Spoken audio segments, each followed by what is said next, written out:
Minitab is the leading global provider of software and services for quality improvement and statistics education. Quality Analysis Results. For more information, visit minitab.com.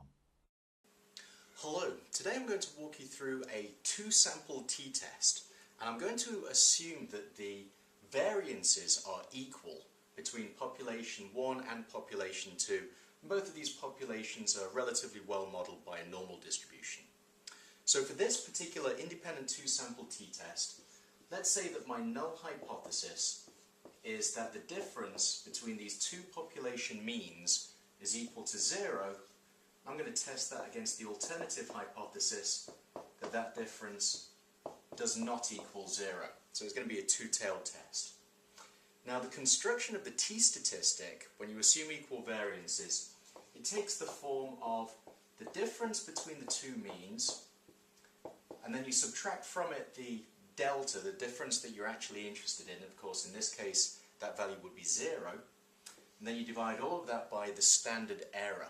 Now again, I'm assuming equal variances here.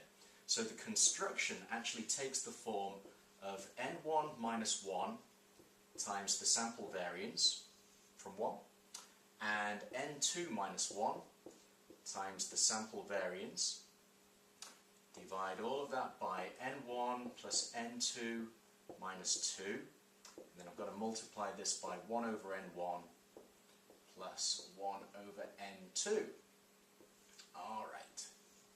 Now if you do the math on this, you actually work out that this t-statistic is 1.19. So, is there a statistically significant difference across the two means? Well, to answer that, let's compute the p-value.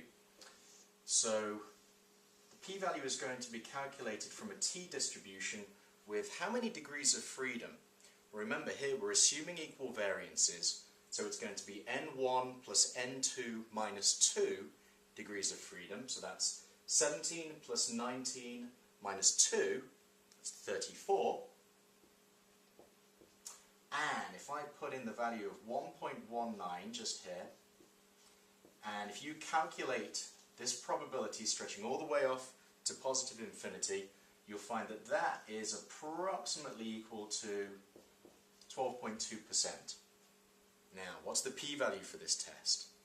Well, the alternative hypothesis is that the difference does not equal 0. So, of course, we need to look in both directions.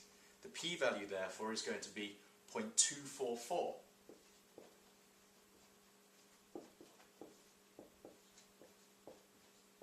If the p-value is low, the null hypothesis must go. Well, that p-value is not low.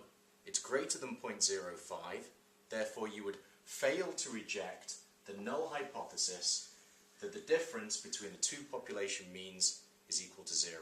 We fail to reject that null hypothesis. So I hope this has been helpful. Of course, if you have any questions on this or anything else, please feel free to email them to me through my website, keithbauer.com. For more information on statistical methods for quality improvement, visit keithbauer.com.